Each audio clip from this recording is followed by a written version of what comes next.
11 de marzo de 2004. Era una mañana como cualquier otra en Madrid. Miles de personas se dirigían a sus trabajos, a la universidad, a sus clases. Los trenes de cercanías, llenos de gente, como cada día. Pero a las 7:37 de la mañana, algo ocurrió que cambiaría la historia de España para siempre.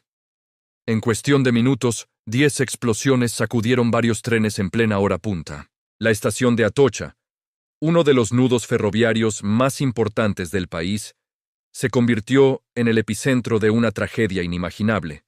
Sirenas, humo, gritos y una confusión total. En pocas horas, el país entero quedó paralizado. El mundo entero miraba con horror. Fue el mayor atentado terrorista en la historia de España. Pero lo que ocurrió ese día, y las consecuencias que vinieron después, marcarían profundamente a toda una generación. Hoy, vamos a reconstruir la historia completa del 11M. Hoy vamos a recordar uno de los días más oscuros de la historia reciente de España. Un día que cambió para siempre la vida de miles de personas y la conciencia de todo un país. Hoy reconstruimos los atentados del 11 de marzo de 2004 en Madrid. La mañana del 11 de marzo de 2004, Madrid despertaba como cualquier otro día. Miles de personas, como cada mañana, se dirigían a sus trabajos, a sus centros de estudio. Los trenes de cercanías, especialmente las líneas que conectan la capital con ciudades como Alcalá de Henares, Guadalajara o Corredor del Henares, estaban abarrotados. Era la hora punta. Ese momento del día en que los vagones se convierten en un hervidero de gente, de historias anónimas que se cruzan sin saberlo. Estudiantes repasando apuntes, trabajadores pensando en la jornada que tenían por delante, familias enteras. Nadie, absolutamente nadie, podía imaginar que esa rutina, tan familiar y predecible, estaba a punto de romperse en 1000 pedazos, convirtiéndose en una pesadilla histórica. A las 7:37 de la mañana, la normalidad se hizo añicos. Una explosión devastadora sacudió un tren de cercanías que entraba en la estación de Atocha. Fue solo el comienzo. En los siguientes 3 minutos, el infierno se desató. Una serie de explosiones, coordinadas y letales, ocurrieron en diferentes trenes y en distintos puntos de la red. 3 bombas estallaron en el tren que llegaba a Atocha. 4 más en otro convoy cerca de la calle Telles, a solo 500 metros de la misma estación. Otra bomba detonó en la estación de El Pozo, del Tío Raimundo, y 2 más en Santa Eugenia. Todo sucedió en un abrir y cerrar de ojos. 10 bombas en apenas unos minutos, sembrando el caos y la destrucción. Madrid entró en un estado de shock absoluto. El sonido de las sirenas se convirtió en la banda sonora de la ciudad. Policías, bomberos, personal sanitario y ciudadanos anónimos se lanzaron a una carrera desesperada contra el tiempo. Las escenas eran dantescas. Gente corriendo por las vías, desorientada, cubierta de polvo y sangre. Otros, con una valentía increíble, volvían sobre sus pasos para ayudar a los heridos, para sacar a la gente de los vagones destrozados. Los hospitales de toda la comunidad activaron sus protocolos de emergencia, preparándose para recibir a una avalancha de víctimas. Los teléfonos colapsaron. Todo el mundo intentaba localizar a sus seres queridos, asegurarse de que estaban bien. Las primeras imágenes que llegaron a los medios de comunicación dejaron a todo el país sin aliento. Vías convertidas en un escenario de guerra, vagones reventados y el rostro del horror en los ojos de los supervivientes. La noticia cruzó fronteras a una velocidad vertiginosa. El mundo entero miraba hacia Madrid, conmocionado. Se trataba del mayor atentado terrorista en la historia de España y uno de los más sangrientos de Europa. A medida que pasaban las horas, la magnitud de la tragedia se iba confirmando.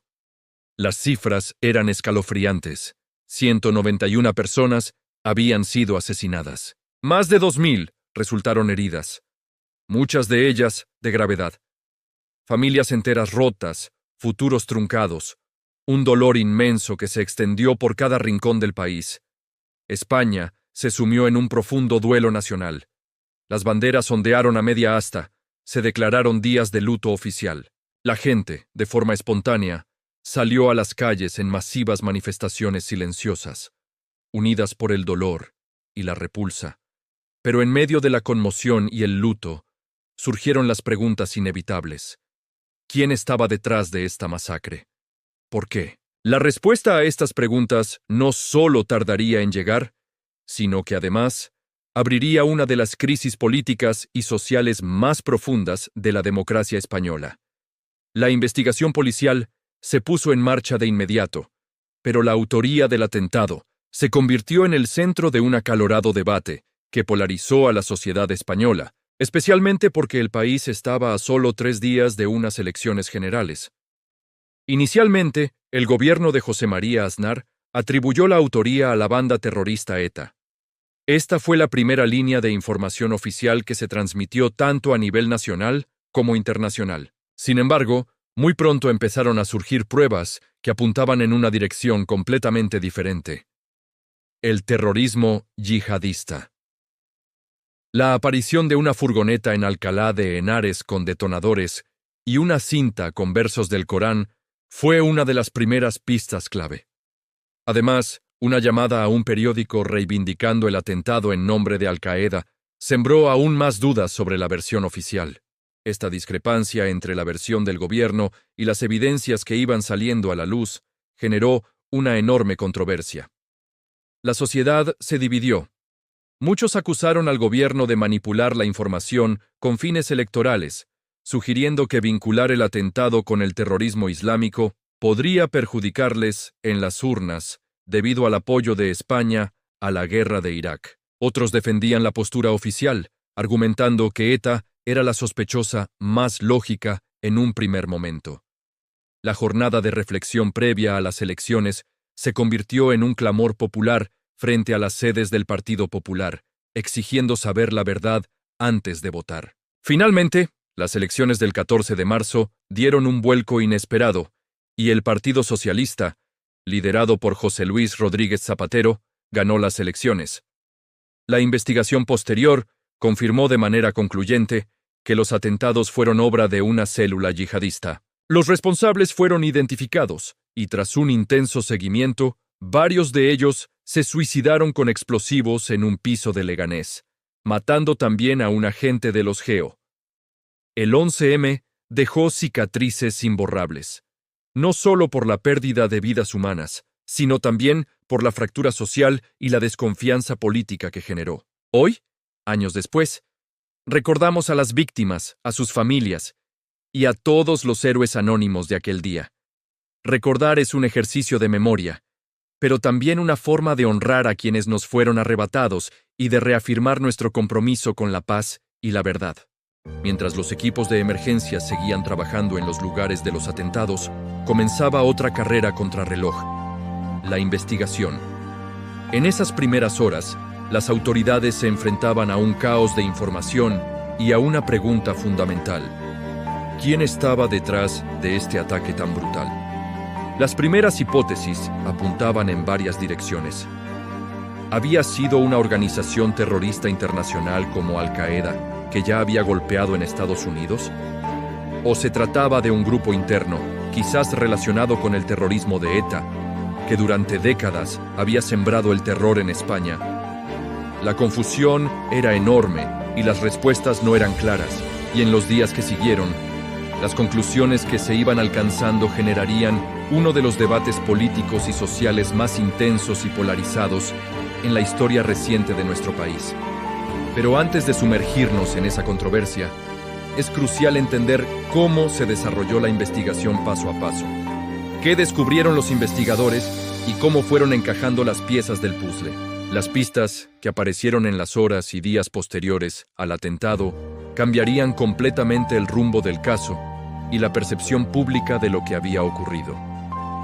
Hasta ahora, en los episodios anteriores, hemos reconstruido lo que pasó en la mañana del 11 de marzo de 2004.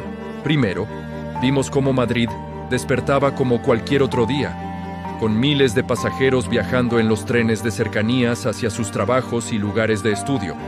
Segundo, detallamos cómo a las 7:37 de la mañana, una serie de explosiones coordinadas sacudió 4 trenes en distintos puntos de la red ferroviaria de Madrid. En Atocha, el Pozo del Tío Raimundo y la calle Telles. Y tercero, vimos cómo en cuestión de horas, el país entero se encontraba paralizado por la magnitud de la tragedia, mientras los servicios de emergencia y los ciudadanos de a pie se volcaban en ayudar a las víctimas. El 11M se convirtió, de la noche a la mañana, en el mayor atentado terrorista de la historia de España y de Europa. Pero la historia no terminó ese día. De hecho, apenas había comenzado. Porque la investigación que siguió destapó una trama compleja y sorprendente que provocó debates encarnizados, cambios políticos de gran calado y un impacto social que todavía hoy resuena en nuestra sociedad. Ahora, en este episodio, vamos a analizar en profundidad cómo se desarrolló esa investigación. Veremos las primeras pistas que encontraron los agentes, como una furgoneta abandonada en Alcalá de Henares, que contenía detonadores y una cinta con versos del Corán. Seguiremos el rastro de las tarjetas de teléfono móvil utilizadas para activar las bombas, un hilo del que tiraron los investigadores y que les llevó hasta un pequeño grupo de extremistas islámicos.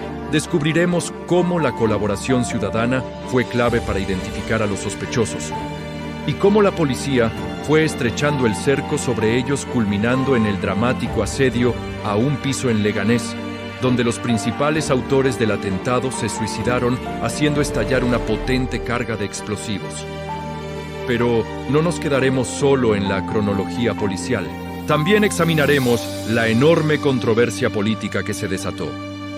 El gobierno de aquel entonces, a solo 3 días de unas elecciones generales, insistió inicialmente en la autoría de ETA, una versión que chocó frontalmente con las pruebas que apuntaban al terrorismo yihadista. Analizaremos por qué se produjo esta discrepancia, cómo se vivió en los medios de comunicación y qué impacto tuvo en la opinión pública y en el resultado de las elecciones. Fue un momento de una tensión sin precedentes, donde la gestión de la información se convirtió en un campo de batalla político. Finalmente, exploraremos las consecuencias a largo plazo que tuvo el 11M, no solo para España, sino para toda Europa.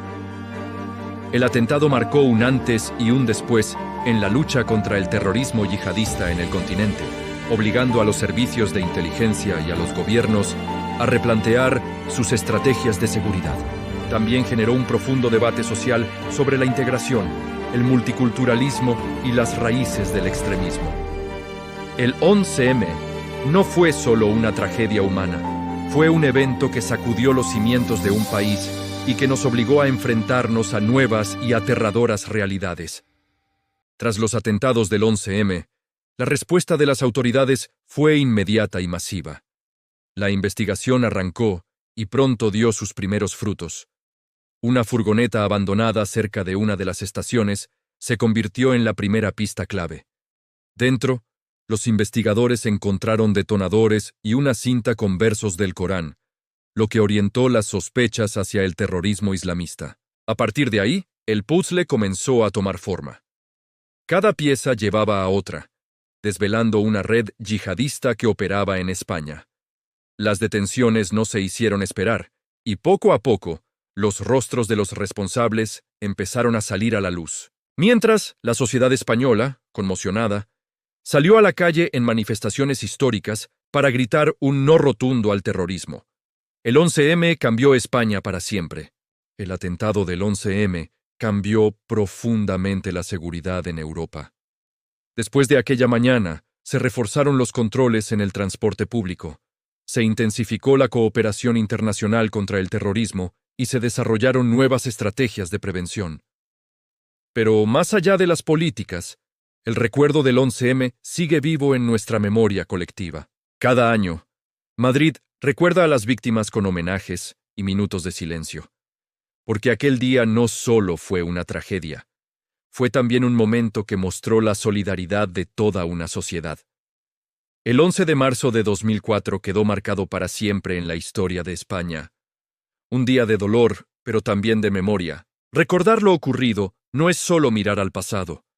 Es entender cómo estos acontecimientos cambiaron el mundo en el que vivimos. Si te interesan las historias reales que marcaron la historia reciente, suscríbete al canal, porque aquí exploramos los momentos que definieron nuestro mundo.